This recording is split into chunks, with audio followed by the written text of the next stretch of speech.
sit up a little better too.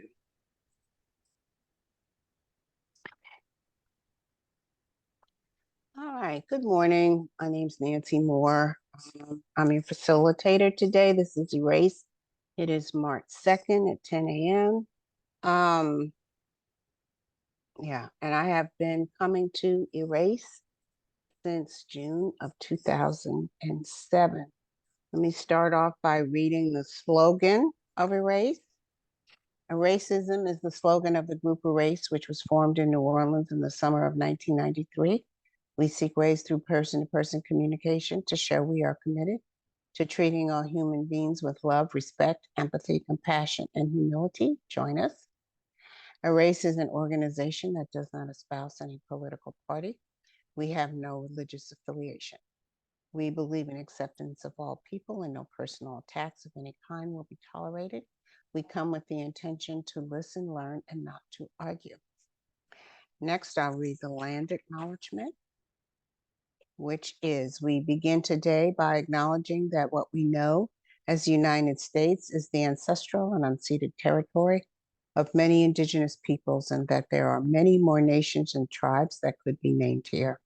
Members of our meeting group today are on the lands of the Chitimacha and the Choctaw in New Orleans, the Creeks and Cherokees in Atlanta, the Takawan, the Lipan, Apache, Comanche in Austin, the Lenape and Piscataway in Washington, D.C., the Wampanoag, Nipmuc peoples in Boston, the Kiowa and Mojave in Riverside, and the Lumbee in Fayetteville.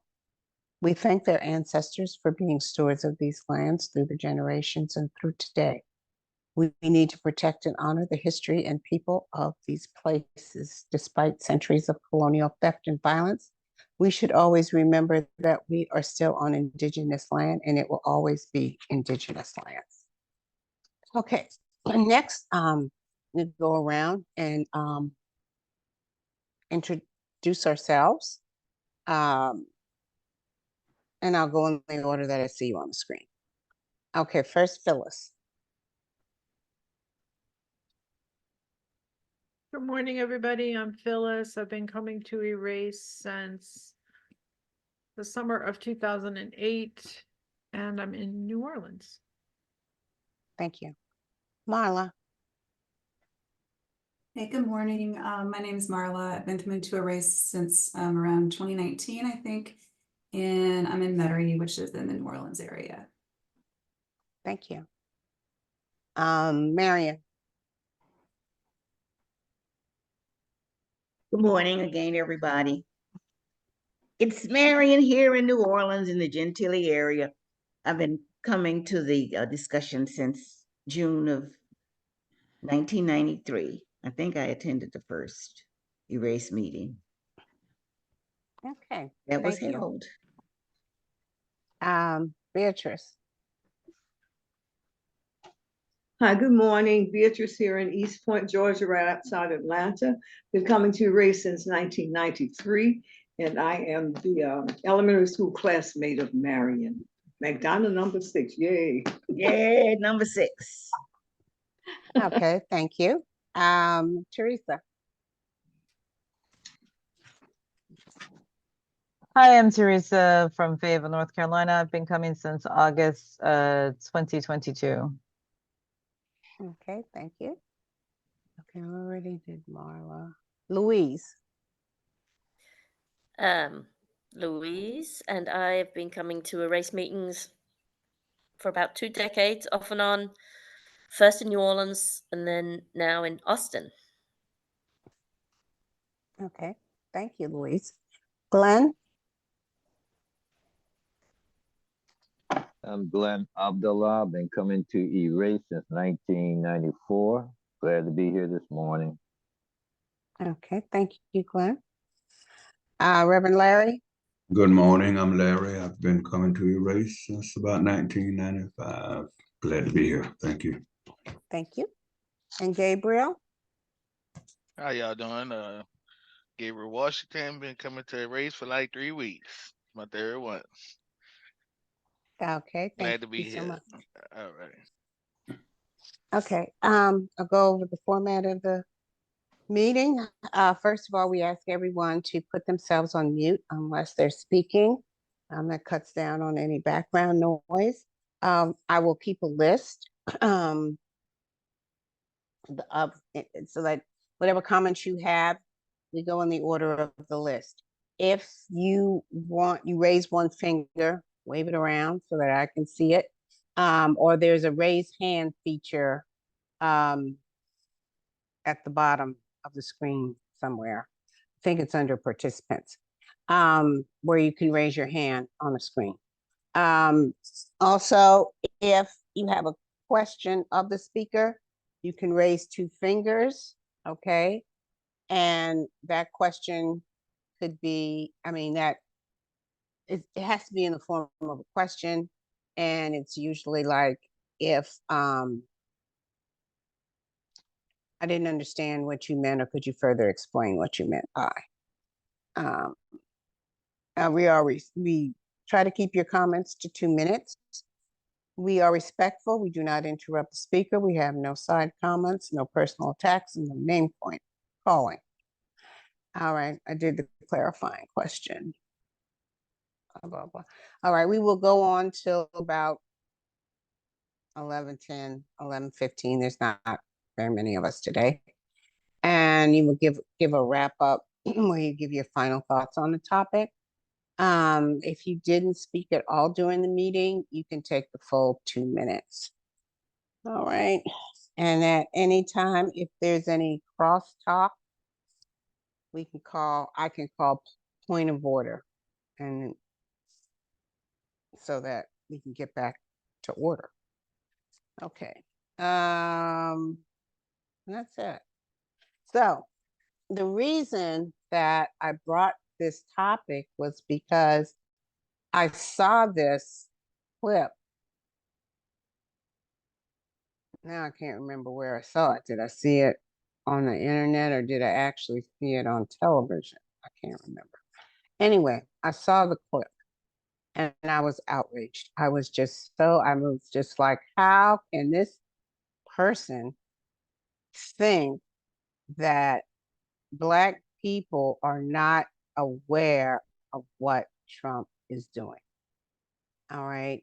Because you really think that we are so unintelligent that we can't figure out what he's attempting to do. It was an awful assumption on his part. And then he goes on to say about connecting with people on a cultural level. First of all, sneakers are butt ugly. I mean, they are the most ugliest things I have ever seen. I can't imagine who. Somebody bought them, apparently.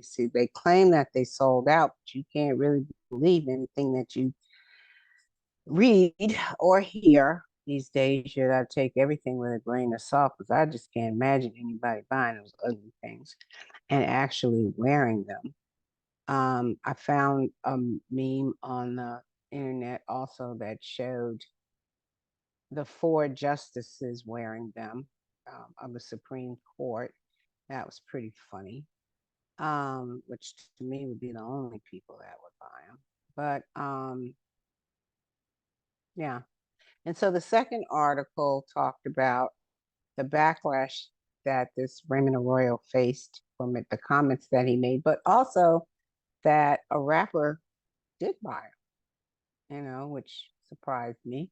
But, you can't ever say all or never, because the minute that you do that, there will be one person that will prove you wrong. So never all. You can't say never or all. So anyway, I just thought it would be something, if anybody else had experienced the outrage that I did over these comments and these ugly sneakers. All right, so there you go. Teresa, who would like to be on the list? Okay.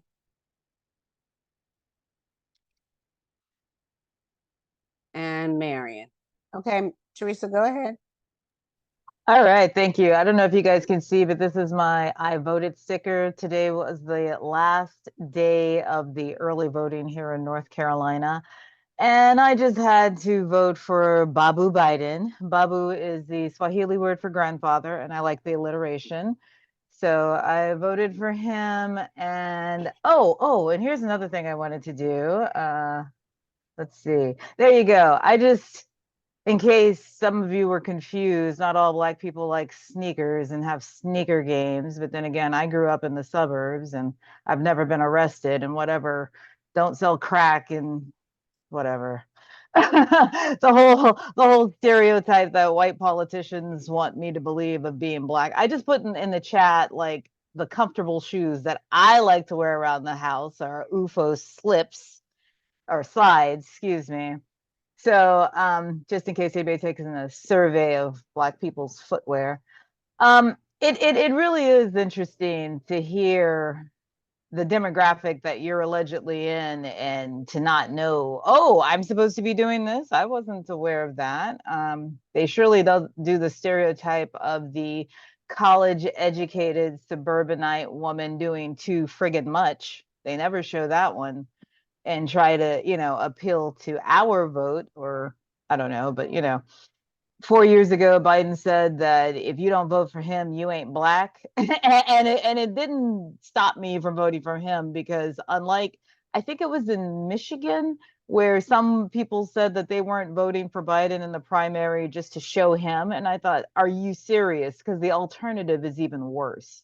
Like, you surely do not want the Orange Menace. He's going to trample all over your rights quicker than what you imagine Biden's going to do as far as what's happening in Israel and Palestine. Phyllis. So it really is, it continues to be, I mean, American politics has always been interesting to say the least, but this is the first time really it's just like you've already seen what one or both of them have done for Teresa, would you like to get back on the list? no, Yes. I'll stop my ranting, but thank you. Okay. All right. Next By the we way, I have- didn't hear the buzzer, but okay. It didn't. It was kind of loud here. Okay. Marion.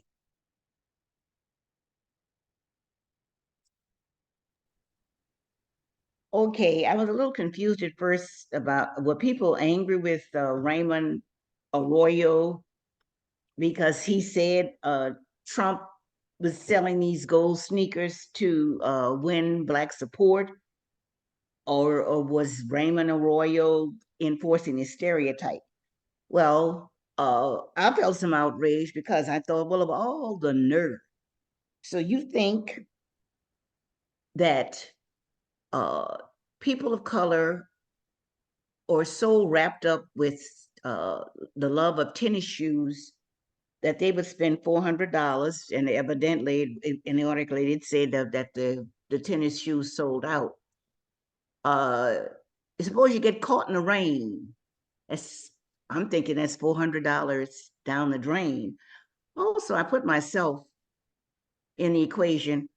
$400 would include money I could spend on my groceries, my utilities, my life insurance, my health insurance, and that's way over $400. But that's some of the things Gabriel. that I have to pay monthly that are included.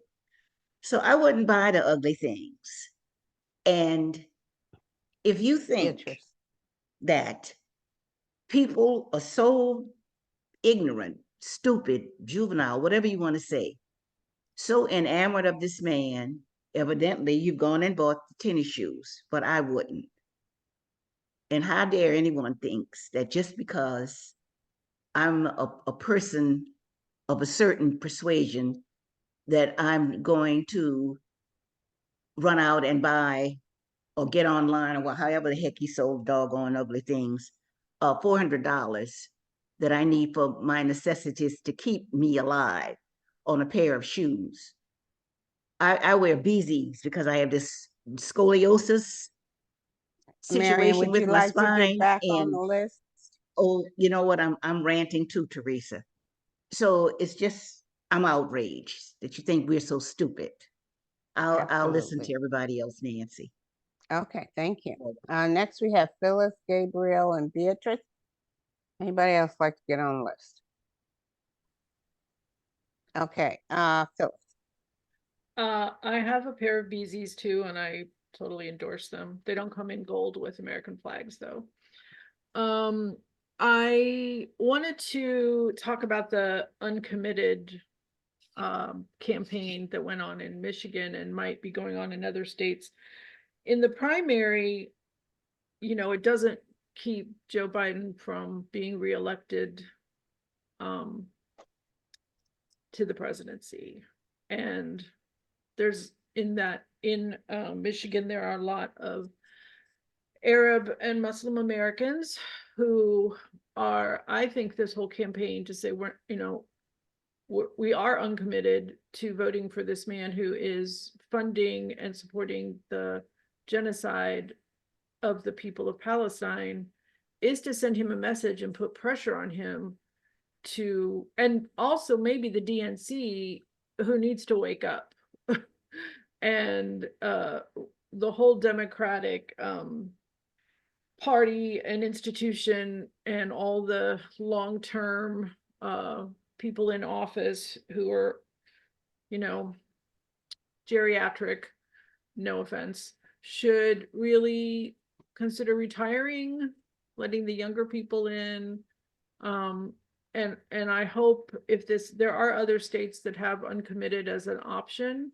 And I think the numbers in Michigan for that campaign were better than was expected by the campaigners themselves. And hopefully it will wake him up. I mean, I think this aid drop is a response to that, but it's not enough. The United States and Joe Biden look weak, that we give so much money to this. Phyllis, can you nation. hear you can't hear it? I can't hear it. I couldn't hear it the other time either. Okay, But well, just would want you to like say to that get we back? give so much money to that nation, and we look like chumps for not being able to affect any change in what they do. Okay, next we have Gabriel and Beatrice and Larry. Okay. I think I honestly think that the sneaker idea was genius, and I do think it appeals to younger people, and I don't think it's really about the sneaker, but it's about the movement of never surrender, and I think that do appeal to younger voters and younger people that kind of want to see a change. Gas prices up, food up, everything up, housing, this, that, and other. So, from my experience, um, basically, during Donald Trump term, I didn't see all this inflation. So, younger voters probably more on board with the never surrender because it's kind of genius. So, I'll leave it like that. Okay. Well, thank you. Next we have Beatrice. Wow. I am distressed that anyone would think at a level rather than thinking of giving a program, an idea that has to do with the betterment of people, something that's thoughtful, politically sensitive, and sensible, would think that shoes would be a process for getting people to support somebody who does not deserve support, regardless of our position on the present situation with Palestine. And I'm against the genocide. I'm against what seems to be unheralded support of the Israeli Defense Force, all of that. Regardless, we cannot afford to lose an election and get Trump back in office, no matter where we are. If you read the current issue of the Atlantic magazine, there is essay after essay of what would be destroyed if this man were back in the White House. Not to mention pulling out of NATO, not to mention changing the federal system of employees in the federal government, not to mention the Justice Department, not just over and over again. So I respect the uncommitted. I respect the voice of the Arab Americans. I lived in Detroit for a while. I respect that. And I am disturbed about how things are going, about bellicose, BB. There's a lot of, but we cannot lose sight of the fact that gold sneakers notwithstanding, this man cannot be back in the White House. And anything that we're doing, the unlabeled, all these people who are running around, Cornell West, and thank God Joe Manchin had a wake-up call. We cannot risk this. So I respect people wanting to see, and we don't know what Biden is saying to BB. This man, we don't know, and I know we know about funding. Anyway, so it's just, anybody think people gonna buy sneakers? Oh my God, and that's gonna fix what this man has done to this country. Please, Trump, please, thank you. Bye. Thank you, Beatrice. Did you hear it? No, darling, I just run in my mouth. I don't hear nothing. I just heard myself talking. I have it up as high as, oh, no, I don't actually. Oh, Oh, it'll really be loud. Someone deep. Okay. All right. Okay. Next we have Larry and then Amal. And the list is open. Okay. Yes, good morning. Larry. We really shouldn't be outraged, amazed at what Trump is doing. I mean, he's being a politician. That's what politicians do. They try to win people's votes. I mean, he has done what he has done to win the mega votes, and politicians lie all the time. And sometimes if something has worked in the past, Gabriel. then why not try it? And what has worked in the past with our people, the African American people? Fish dinners and watermelons in the past, come out. That's worked. Whether we want to believe it or not, it has worked. Especially when we first got the rights to vote, and we thought it was, going to be heaven. And that's what politicians did. They go to the black pulpits, put money in the black preacher's hands for the black preacher to get out the vote. That's what they have done in the past, and we fell for it. And there are even many preachers and bishops and pastors in the pulpits today, virtually doing the same things. Now, in the early days, we used to go out and we were told to just pull the master lever and vote for all Democrats. It worked, whether we want to admit it or not. And, when you've had a confused and vulnerable people over the years, things have worked. So I don't blame Trump. I detest him. I would never vote for him. But at the same token, the black community is as divided now as it probably has ever been. And whatever Trump has tried to do, he has won some black people over. That's just the bottom line. Now, are they misguided? From Larry, my can you hear that? Nope. You can't hear it? Oh my God. All My right. time up? Okay. Your time is up, but where is the microphone? Okay. I don't know. So I'll just have to tell you because if you can't hear, because it's loud. All right. Next we have Amal, Gabriel, Glenn, and then Phyllis. Does anyone else want to be on the list? No? Okay. Amal, take it away. Good morning. Can you hear me? Yes. You know what I found interesting is that a mugshot and a pair of sneakers became the political strategy to win people's votes. In my lifetime, since I've been paying attention to politics, that's the dumbest political strategy I've ever seen before. I can't think of a time. I mean, at least Bill Clinton went on Arsenio Hall show and played the saxophone to try to get us over. And in the past, you will have politicians go to black churches and sing Amazing Grace and do things to win black people over. He didn't even take the traditional route of going to the black church. he thought that some sneakers and a mugshot was going to do it. And that I can't think of nothing more dumber as a political strategy to win over a particular segment of the population. Who did he think he was going? Now he gonna get some people. Now don't misunderstand. There's gonna be some fools that's gonna fall for that. It's sad. I wish there was another way, but there's gonna be some people who gonna fall for that. Now, having said that, the guy who was on Fox News, and I can't remember his name, who made the comment about how this is going to be a excellent strategy to win over black voters. Strategy-wise, I don't know, but he's not lying when he say that black people like sneakers, because we do. But to use it as a political strategy to get votes, that's dumb and that's stupid.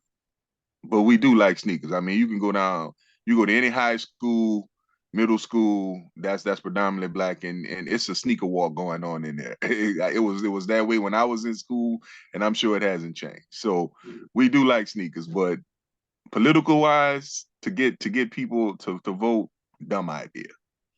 Okay, thank you, Amal. Next we have Gabriel, Glenn, and Phyllis. Anybody else want to get on the list? Oh, I Larry. think Okay. I think if a political strategy sells, then it's successful. You know, and it when the mugshot came out and he sold that, I thought that was genius. You know, because how does that sell? And you sold it. The sneakers come out, you sell out in 2 days or a day. Genius. And I don't think it's about the sneaker per se. I think it's about never surrender. And I think that sticks into the mind of it's not the sneaker per se, it's the never surrender that really captures people, because poverty and people lower class and people as far as the average American person feels that way. Like never surrender. They feel like they're being attacked. They feel like the government this. They feel like everything's this. So it kind of, to me, it's kind of genius. You know, whether we like Trump or not, he making money off it. He on TV for it. He getting the publicity. Good, bad publicity, good publicity. It's all good publicity. I'll leave it like that. Okay, thank you. Beatrice, you have a clarifying question? Right. I just wanted to ask Gabriel, and I'm sure it's my age. I'm not familiar with what never surrender means and where it comes from. And I'm sorry. Could you explain that concept, please? And I'm sorry if everybody else understands but me. Okay, from my knowledge, 69% of white people are arrested. 32% of them are in jail out of their percentage. 30-something% of black people are arrested, and what, 80% of them or 70% of them are still in jail. So the never surrender kind of coincide with basically oppression. So that's what I get from it. Thank you, Gabriel. All right, thank you. Next we have Glenn.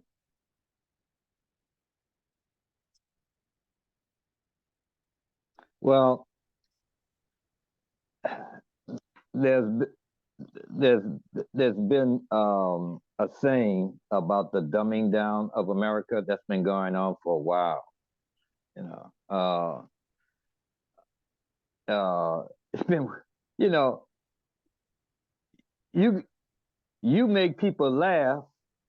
You watching a Tonight Show, and the guy's not saying no funny joke at all, but he turns on the laugh machine, and then the people at home start laughing because they hear an audience laughing. It's the dumbing down of America, and Trump knows that. And Trump knows he's talking to a lot of dummies out there. And uh, uh,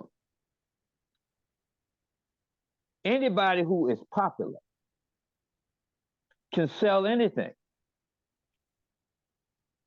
That's why they get artists to endorse a something that you may not want, but when you see it's being endorsed by somebody who is popular, it sells. Trump is a popular person among a certain group of people, and mostly is uneducated people. That's his crowd, the uneducated group. Uh, so, uh, well, I'm gonna leave it at that. Okay. Thank you, Glenn. Next we have Phyllis, Larry, and then Teresa.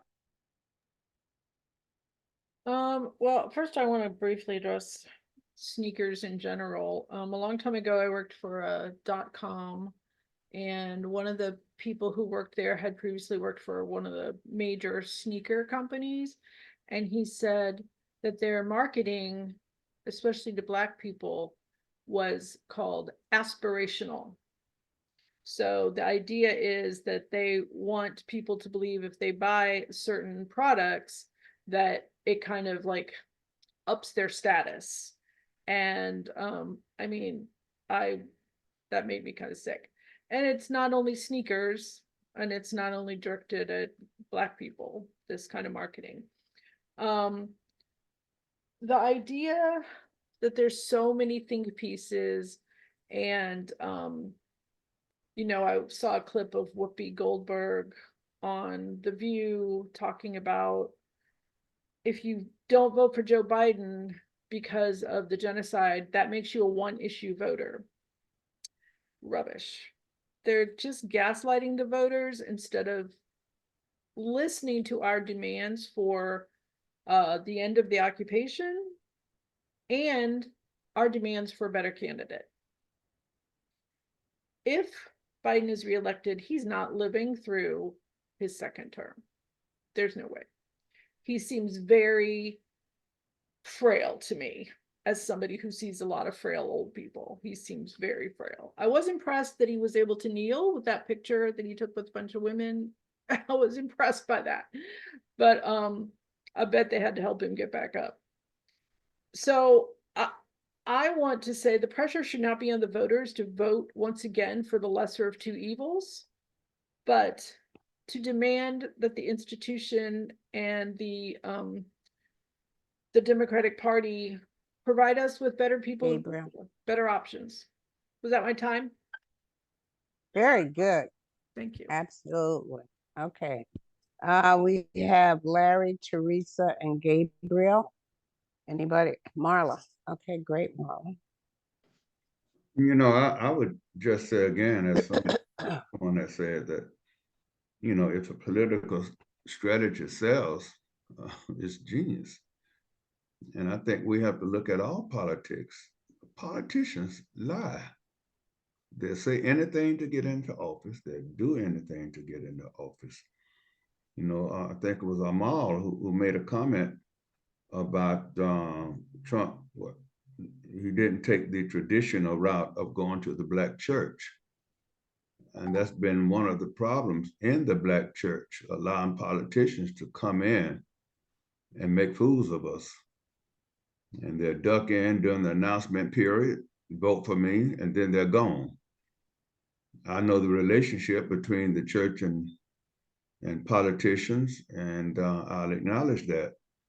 But if I allow a politician to speak in the church where I pastor, it's going to be after service. I would ask my congregation to afford him the courtesy to stay over and listen at him, but it'll be after the benediction. He's not going to interrupt the service, which is supposed to be spiritual in nature, and lie about vote for me and I'll set you free.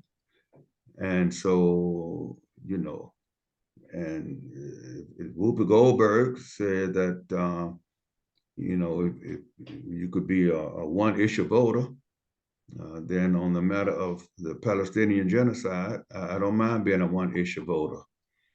I don't mind being a one-issue voter on the matter of abortion, you know. And so that's all for now. Thank you. Okay, thank you. Next we have Teresa. Thank you. I first heard Trump using the phrase never surrender when he took that mugshot, which means he surrendered himself to take that mugshot. But of course, his fans do not care about such illogicalness.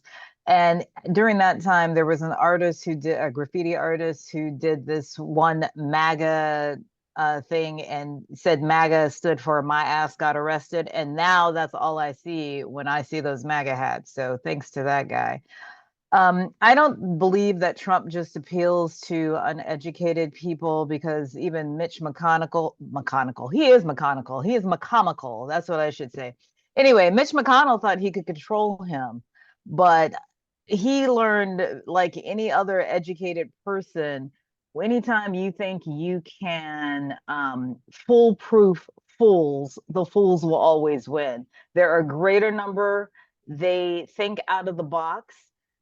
You know, those of us who have logical reasoning, we know that there's one way to put the jigsaw puzzle together. Anyone who doesn't want to follow that logic of putting the jigsaw puzzle and will force pieces, add pieces, make pieces, destroy pieces, they're not following the rules of putting that jigsaw puzzle together. So, you know, that backfired because there are many different ways to not put a jigsaw puzzle together. So I don't believe that it's just a coincidence that all these rich people got a great tax break under Trump. That's why they supported him, because they could put anything in front of him. Nancy Pelosi, for a few seconds, got Trump to agree on something until he read the room and was like, oh, I'm not supposed to agree with that. And then reverse, because Trump didn't care. And as far as a sneaker game, I think it is a generational thing, because the first time I even knew the popularity of sneakers was with Michael Jordan, my fellow alum from Carolina. So hopefully that was 2 minutes, because that was all my notes. It was. Thank you. I still couldn't hear your alarm. I think because you're wearing headsets. That might be because I'm wearing the the noise earbuds. cancellation, but yeah. Okay. Next we have Gabriel and then Marla. You know what? I'm gonna say a few things, but I was thumbs up when I thumb up, if I wave, then put me on. But if I thumb up, that means I like what the person's saying. But to piggyback off of Mr. Larry, uh, I, uh, to me, the support in the genocide that's going on is outrageous, and we get a smile from Jim Crow Joe, and a thumbs up, and now the black people put you in a box on which way you need to vote, no matter what, So it's kind of the same dog and pony show every year. Uh, this guy becomes president. He can't get nothing passed because of the last president, and the stuff he do good, he take credit for. So I don't know if that's the thing, but I'll leave it like that. Okay. No, you still had like a minute to go, but okay, no problem. All right. Next we have Marla and then Larry. Does anyone else like to be on the list? Yeah. When I first saw the thing about the sneakers, I thought it was satirical. I mean, I knew it wasn't in my heart of hearts. I knew it was real because it's Donald Trump. But I even, despite the comments that were made about appealing to Black voters, I still firmly believe this is all about drumming up his base, which are, generally white folks, and making his propaganda move that he typically does. He said that he had been thinking about doing this for 12 to 13 years, and this was the optimal time to do it. How timely. After he's told he owes $355 million, he launches his shoe line. So I would agree with someone in the article. They said at least we'll know who the racist, misogynist, xenophobe, anti-Semites are when we see them. We'll be able to see them coming from afar now if they're wearing these shoes. There was apparently one man who bought a pair of shoes that were signed by Trump for $9,000, and he claims that he is being offered $20,000 for said pair of shoes. So, it's just all more propaganda. I got a mosquito in here and it's March too. Anyway, the final thing that I wanted to say that I think about a lot lately, we have, I believe, got to be very, very careful in completely separating Joe Biden from Donald Trump. I mean, in reality, yes, while there is some separation, there are some very, very plain similarities. Neither of these two old white dudes represent what the majority of the United States believes, what they want, what our values are. I still firmly believe that people in the United Gabriel. States, many of us really do put humanity first and foremost. We really are trying to do anti-racist work and continue with that. So, be very careful in separating and considering one as lesser evil than the other. That's all I'm going to say. I think it's long past time to tear things down, start again. That's it. Okay. Thank you, Marla. Okay, we have Larry, Glenn, and Gabriel. Does anyone else want to be on the list? Martin Luther Okay, King, Larry. Martin Luther King wrote a book around 61, 62, 63 called Why We Can't Wait. And I think if anybody really want to chronicle some of the history of Martin Luther King, buy that book. Ever since I've been pastoring, I've given a copy of that book to all of my young people in all of my churches. But there's one excerpt from the book that I want to just share with you. I think is relevant to our conversation today. And this was during the time where Martin Luther King and others were going back and forth with the Johnson administration on the whole civil rights issue. But he writes, the administration had fashioned its primary approach to discrimination in the South around a series of lawsuits chiefly designed to protect the rights to vote. Opposition toward action on other fronts had begun to harden. With each new Negro protest, we were advised, sometimes privately and sometimes in public, to call off our efforts and channel all our energies into registering voters. On each occasion, we would agree that the importance of voting rights, but would patiently seek to explain that Negroes did not want to neglect all other rights while one was selected for concentrated attention. In other words, I think what King was saying, that we are not going to be deluded into putting all our eggs in one basket. Just go to the polls and vote, and that's going to change America. And I think that's unfortunately that we're there now. We put more emphasis on voting than anything else, as if that's just going to change our nature. It's going to change our plot. It's going to change the heart of wicked men. And we're putting all our eggs into one basket. We look at the crime bill, that was just passed in Louisiana. Well, let's Larry, tell. would you like to get back on the list? Yes, please. Thank you. Okay. All right, we have Glenn, we have Gabriel, and then Larry. Anybody else? Okay, Glenn. Yeah, I don't think that those tenders are going to sell big and among African Americans. I haven't seen anybody walking on the street with them. And if you're going to buy some tenders, if you're going to spend that much money, you're going to get you some George. It style means a lot to the when you're young, style means everything. and being accepted by your peers means everything. So that ain't gonna fly among the young. Uh, uh, if you when I was coming up, if you didn't have some all stars and you had some other tennis on, that didn't fly with your peers. You didn't get any respect for having something other than all stars for tennis. And that kind of gimmick of thinking that that African Americans gonna vote for him because he makes these atrocious looking tennis, that's crazy. That's not going to appeal to them. The great majority of African Americans are going to, they're going to vote for Biden, like they have always been voting for the last, I don't know, 50, 60 years. They've been voting for Democrats. That's the way it's going to roll. That's all I got to say. Okay, thank you, Glenn. Next we have Gabriel. Now I gotta play devil's advocate. I kind of think the tennis shoes are straight.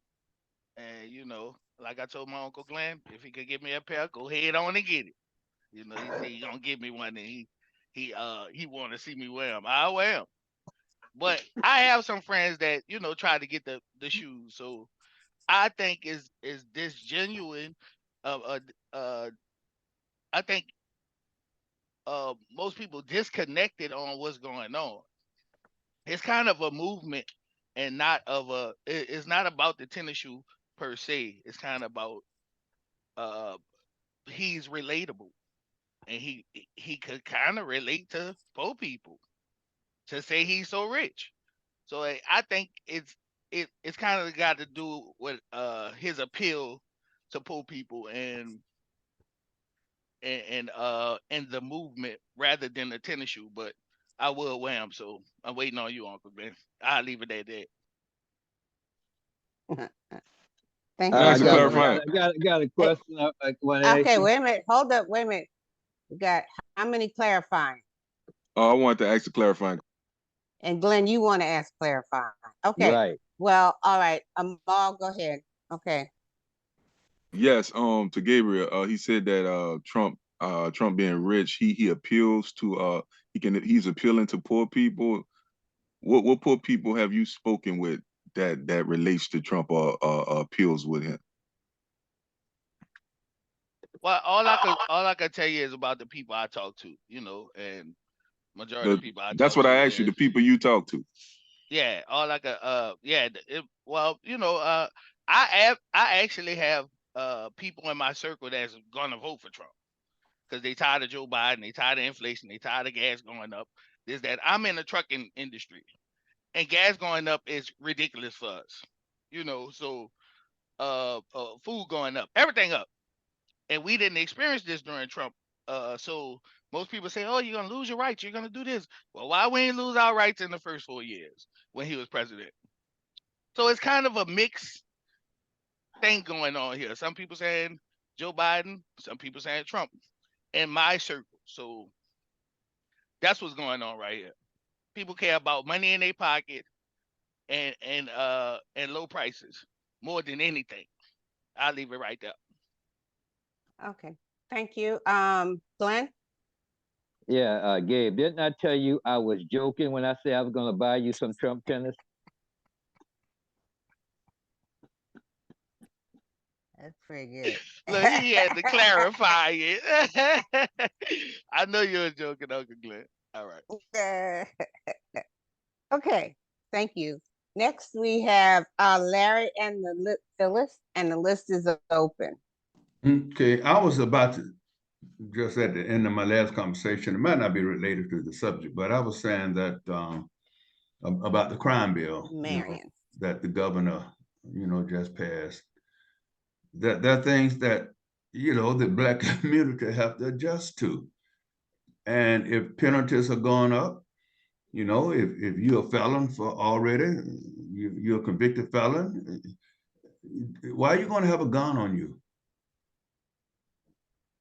If you're out on probation, you've been given a second chance. Why do stupid stuff to go back to jail? If you're 14, 15, 16-year-olds, you can't go around here carjacking people, stealing people's cars, stealing their livelihoods. So we've got to do a better job of just instilling in our people that there are lifestyle changes that we have to make.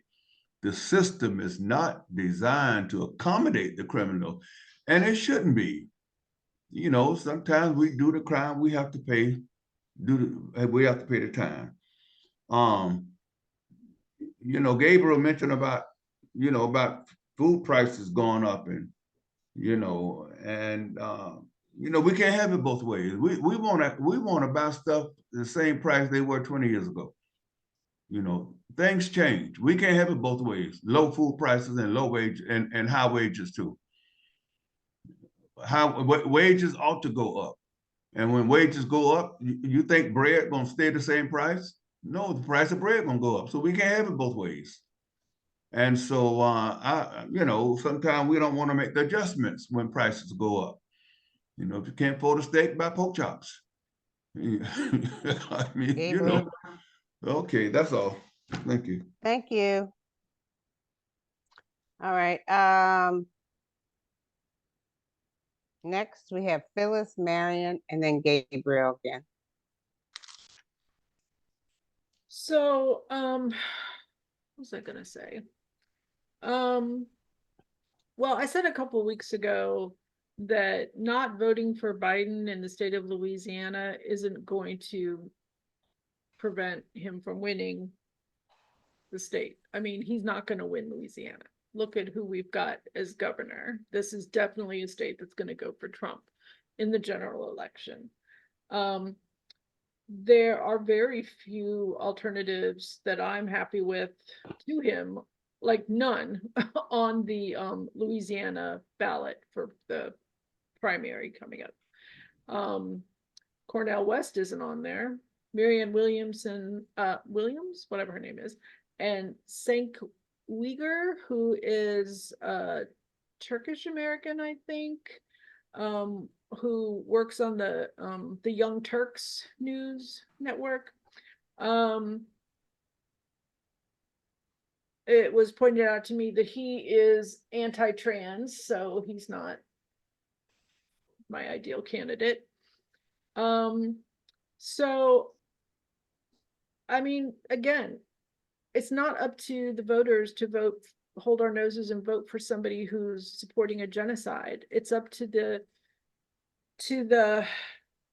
Democratic Party and the United States to give us better candidates. And we have to demand that. And we have to show them that we are serious about demanding that. Because in the past, everybody just went and voted for people who were more progressive liberal would vote for the Green Party, or I'm sorry, for the Democratic Party, maybe an independent candidate. But I think this issue, the intersectionality of the genocide in Palestine is irrefutable, and we can't ignore it because it does affect everything. And if a country's allowed to treat people like this, it's coming our way eventually. Because thank you, now Phyllis. there's You a want to get war. back on the list? Yes, if there's time. Okay. All right. Okay, we have Marion, Gabriel, and then Phyllis. So Marion. A few minutes ago, it was mentioned that we make too much over the ability to have the right to vote. Well, in 1964, when I attempted to register to vote, it had to have made a lot of difference. Anytime I had to go to City Hall 4 times really, because the first 3 times when I filled out the voter registration form, the man tore my registration form to shreds in front of my face. So that meant I had to come back again. So I did 4 times. The 4th time evidently was a charm, because when he got ready to tear it up the 4th time, the woman came out of the back office and said, "No, don't do that. Don't tear it up this time. Just let her register." So evidently it is important. I would much rather be under this joke, so-called form of democracy than to be in a place like Russia, where one man and a few of whoever is under his thumb have a right to kill someone because they dare to speak out about the atrocities of what they don't like that's going on in their country. So give me my right to vote. Because I'll be doggone if some person who thinks that I don't deserve to live on this planet is going to make a decision to wipe me out because I have no voice. So let me have my little single vote so I can have an opportunity to express myself and at least have the opportunity to defend myself and the people that I love. And these people who complain, they have a right to complain in this country. Voting, I believe, gives you a voice. And as far as the prices of things going up because Joe Biden is in office, Joe Biden isn't running to the supermarket personally raising the prices on the shelves. He isn't going to the gas stations changing the prices on the gas pumps. Individuals who sit on corporate boards are doing that. It's no single man that's doing that. Okay, You thank have you, a Marion. small minority of people in this country who are exercising their Thank you, privilege. Marion. You want to Okay, get back on list. okay, Okay, thanks. thank you.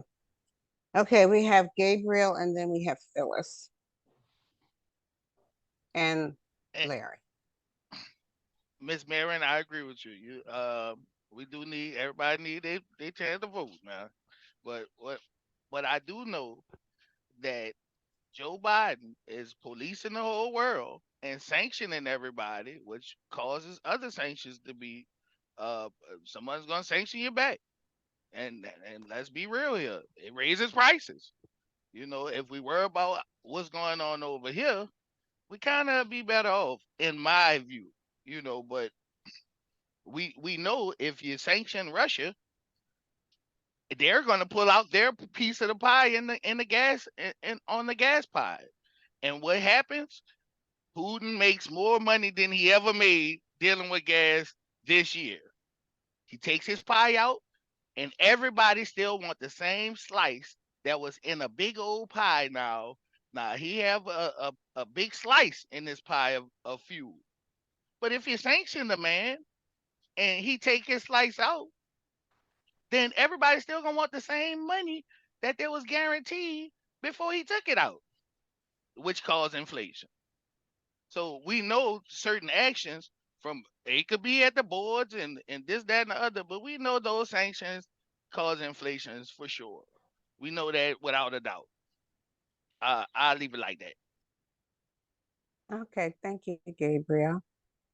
Um, next we have Phyllis.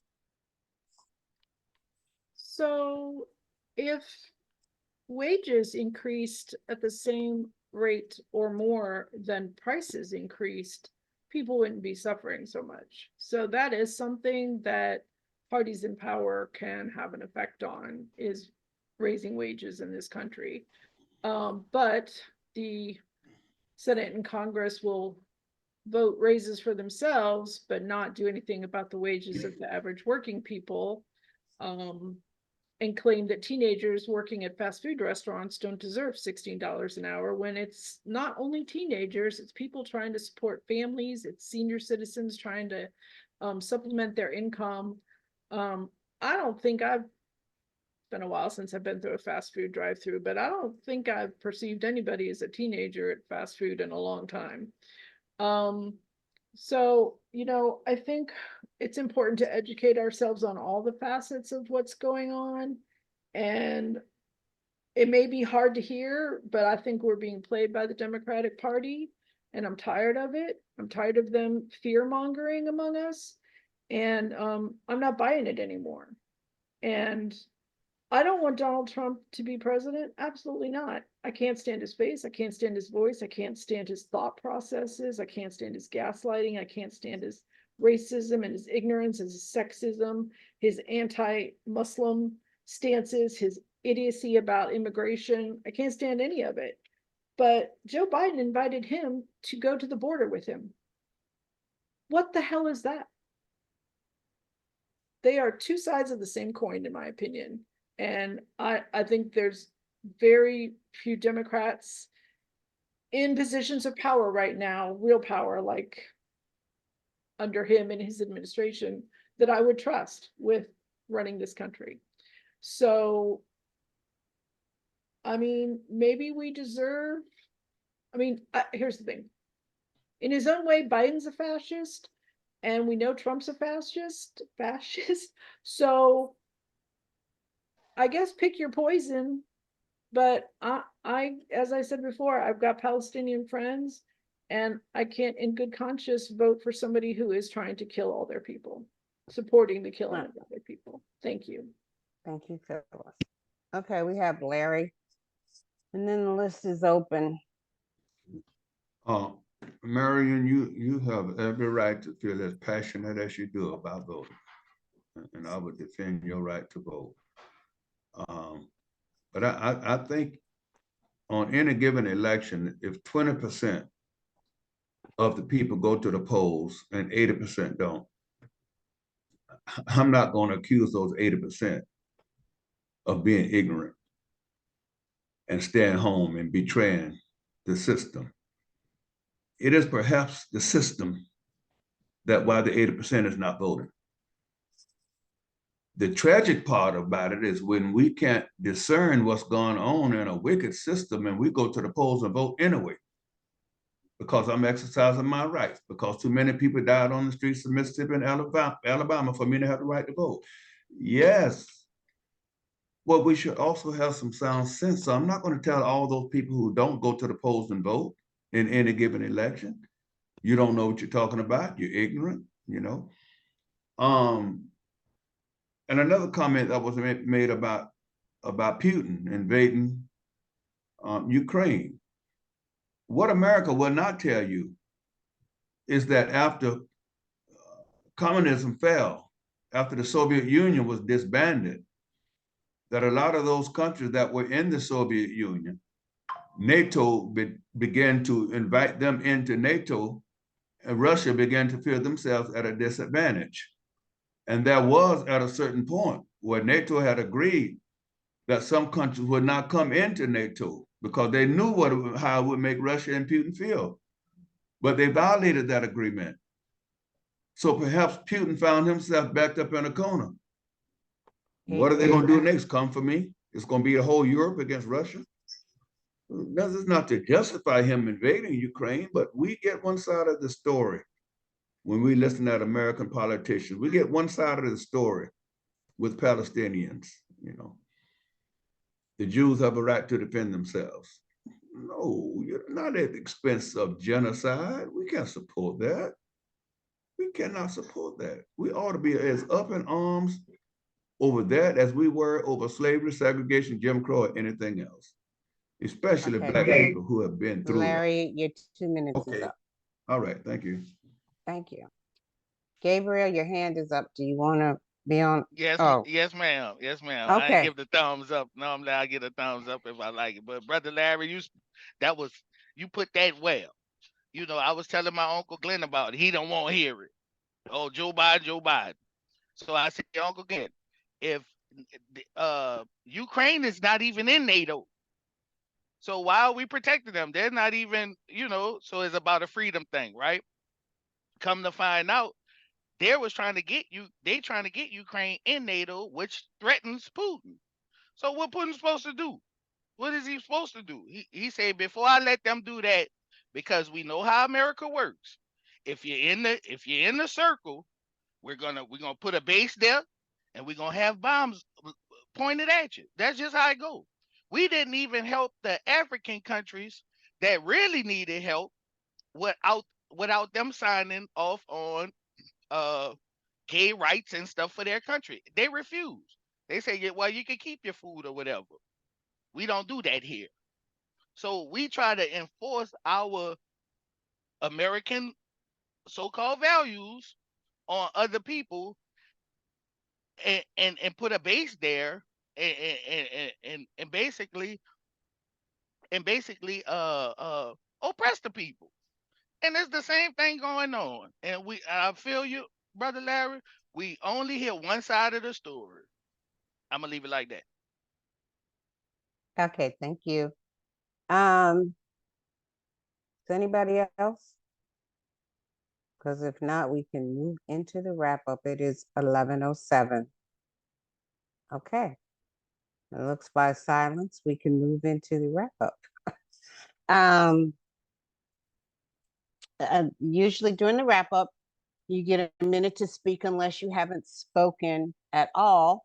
And you always have the option to pass if you wish to pass. You don't have to give a final comment. All right. So Leonetta, you're the only one that hasn't spoken. Would you like to give a final comment in the wrap up? You I get 2 can't minutes. believe that. First of all, good morning, everybody.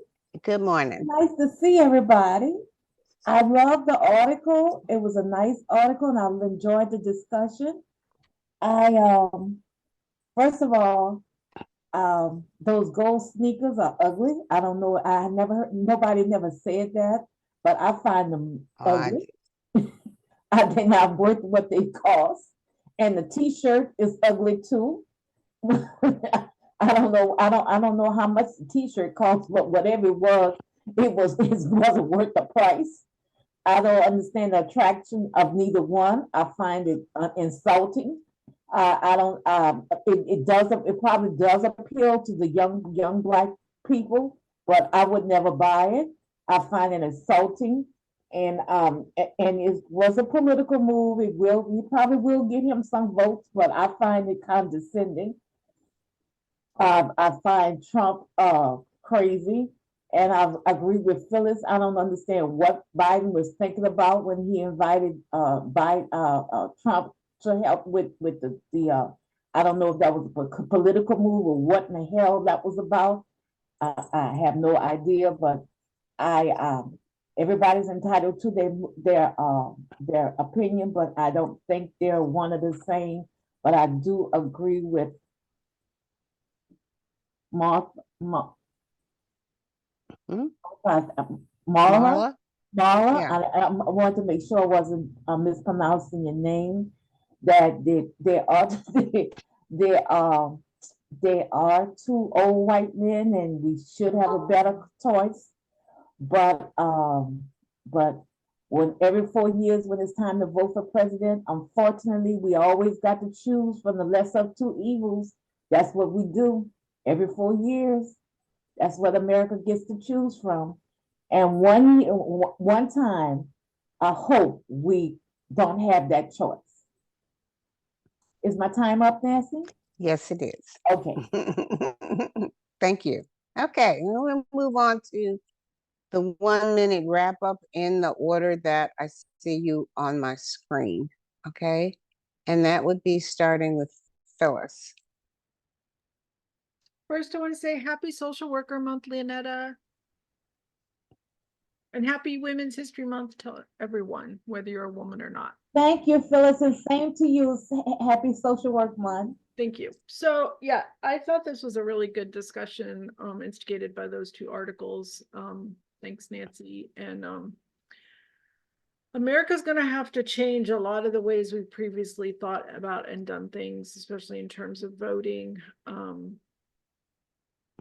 I'm just every day. I'll just say this. I have seen images I did not know could exist. It used to be at work when a wound care note would come up, I would scroll past that picture as fast as I could, which was being documented to monitor the wound. Now I don't even care because I've seen hell of worse things than what's in a wound care note in a hospital. So free Palestine. Thank you. Thank you, Phyllis. Marion? Thanks for that article. It was very interesting. Who thought gold, ugly, hideous, monstrous, horrendous looking gold tennis shoes would spark such an interesting conversation. So thank you very much. And we live here on planet Earth. As far as I know, this is about the only place I'm going to get to live while I'm alive. So I'll deal with whatever comes my way that's going to prove to work out to be satisfactory for my loved ones and me. So thanks again for that very interesting topic about the ugly tennis shoes, Nancy. Thank you, Marion. Okay, Teresa. Yes, thank you for the article, Nancy. I think I was watching the end of John Oliver's show, and by the way, I hope Clarence Thomas takes John Oliver up on that offer to get $1 million a year for the rest of his life if he gets off the Supreme Court. Anyway, they did this montage of all the crap that Trump has hawked, and one thing, he is a businessman because there were suckers who were by it. I remember being a child when I was in the 70s and I saw the pet rock, and it was just like, then that was my, I mean, and I was a child and I was convinced then there will always be stupid people to buy something. I wish and my thought was, boy, I wish I could just sell people dirt. And you do sell people dirt, but I mean, it has to be more like soil or whatever, for a purpose. So he is a charismatic character. People will throw money at his feet. In a way, I'm kind of jealous. I'm glad I'm not evil, but just the fact that as much as and hard as I work, I get to be part of low middle class or whatever, living with her parents because, I'm not making baller money because I'm not a criminal. But anyway, thank you, Nancy. I enjoyed it. Thank Look you, forward to the next Teresa. one. Okay, great. Larry. Yes. Even for those who have only the slightest faith in God, we ought to see the handwriting on the wall. And if we don't see the handwriting on the wall, if we do see the handwriting on the wall, we ought to know that God's judgment is upon this nation. And this is not about a Christian thing, a Muslim thing. It's about God's judgment. We can't keep going in the direction that we're going and think we're just going to wind up in utopia. And I can only believe that two old white men is the best this country can offer.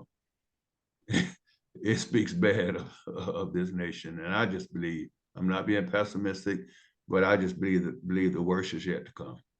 Thank you. Enjoyed the conversation. Thank you, Larry. Beatrice? Yeah.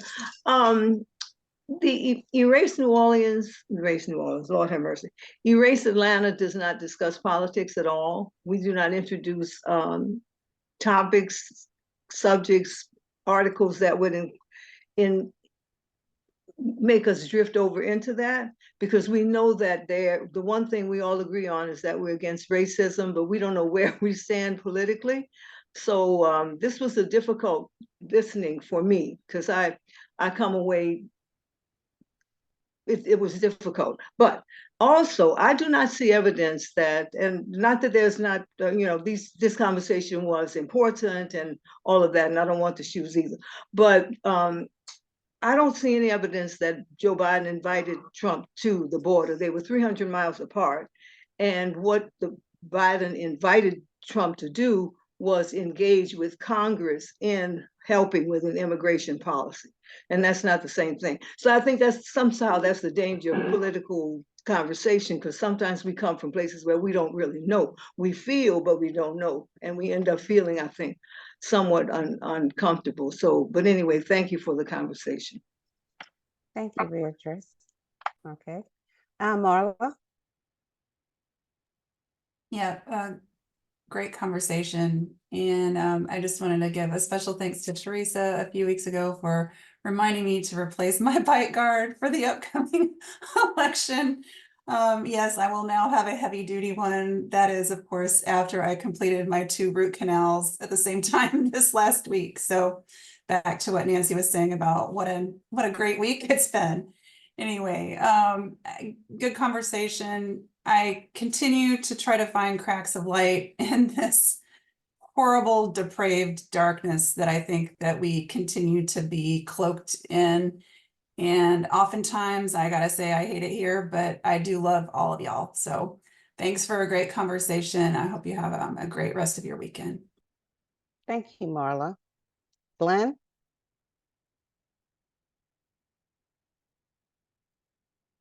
Glenn, are you there? Yeah, There we yeah, go. yeah, okay. Well, I told my nephew not to embarrass me by bringing up Trump, but he did it. Uh, um, you know, with Trump, you're going to have anarchy. You're going to have someone who intends to get rid of government and just have anarchy. So those who don't like Biden know this, that a bad government is better than no government at all. That's my opinion. Yeah. Thank you, Glenn. Thank you very much. Gabriel. I just want to thank y'all for having me on. I enjoy listening to Brother Larry and Miss Beatrice, and I like to hear Miss Teresa takes on things, and Miss Phyllis. You know, I'm mad that Nancy was narrating everything because I like to hear her opinion too. And I can't see FABC Spanish it says, but I like I don't know her name. The with the glasses under Marion.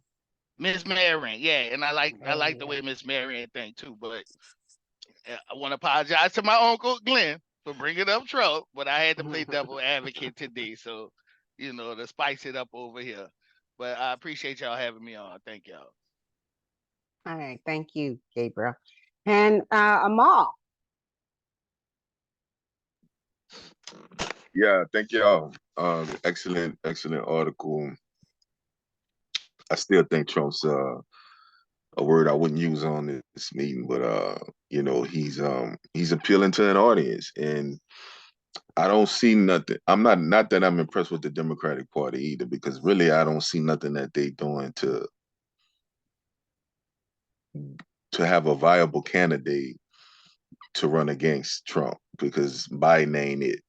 But yeah, great article, you know, and looking forward to the next one. Okay. Thank you, Amal. All right. Well, thank everybody for coming. It's 11:20. A couple of things that I kind of noticed. First, I want to say that in choosing the article, I focused more on, to me, the racial stereotype that this man, Raymond Arroyo, was promoting and saying that Black people are going to vote for Trump because he comes up with some butt ugly sneakers and a mugshot. That's more so what the his what he thinks of Black people. You know, that we would fall, that we are that unintelligent that we would fall for a stunt like that. That's why I picked the article. Now, I kind of knew that it would kind of drift over into politics. I knew that it would, because that's generally how our conversations go. They usually don't stick to whatever the topic is about. It, meanders and kind of takes on um a life of his own. But that was my thought process in choosing the article. I was so outraged and insulted by the comments. Okay. And saw a couple of things on the internet where other people were enraged and insulted as well. So I just thought it would be something good to talk about. As far as the political climate, I think a lot, it has to do with somebody who listens to WWL all day long, pretty much, or except for when I can't stand Newell and I switch over to my podcasts of Dateline, old episodes of Dateline. Um, it your political mindset and what is has intrinsic value to you, what matters to you, okay, is what you're going to focus on and how you're going to look at these political issues that are facing us, because there's a lot and it's scary. I mean, just I know I talked earlier before, about it's been a very toxic week, but sometimes listening to some of the stuff on the radio, even though it wasn't directed at particularly at me, is toxic and scary. I mean, I was listening to MSNBC on the way home, and they were talking about the likelihood with everything that's going on with Trump of him winning and coming up with an autocracy, because that's what you're thinking of, an autocracy. When there is one person in charge, he wants to be Putin, he wants to be Xi Jinping, he wants to be Kim Jong Un. Anybody who's a dictator, that's who he wants to emulate. And so those issues that are important to me is what forms your perspective. Important to you is what forms your perspective on what you see in the candidate. And another thing that I think is that everybody has the right to their own perspective about everything. Right, wrong, purple, blue, red, whatever the case may be. You have a right to your opinion. What it seems to be happening is that everybody, if you don't agree with me, then you're an idiot. I mean, really, that is what's going on. If you don't agree with me, you're an idiot. People do not want to look outside of their comfort zone, which is part of why we come to Erace. It's supposed to be the purpose of why we come here, is to listen to an opinion that is different than ours, a perspective that is different than our own perspective. All right. Maybe you're not thinking about another component of this issue because you haven't been exposed to it. Okay. Um, and so that's what we're here for. That is ultimately what we're here to do, is to listen to one another's opinions. And, doesn't mean we have to agree, but at least think about it. At least incorporate that into your your knowledge and your vision of whatever the subject matter may be, that there's a different point of view other than just your own. And so I hear this. So Gabriel says, can we talk about solutions? That's a good, yeah, we could do that. We could talk about solutions. What would be the solution to a lot of different issues that are on the political horizon. So anyway, I think I covered everything, because really that's what I wanted to really talk about was perspective. You know, keep in mind everyone is entitled to their own perspective on everything, on whatever they think, whatever they believe. That's why you have different political parties, why you have different religions, why you have different everything. It's your perspective on what you believe. Okay, so that's it. We can stop recording now.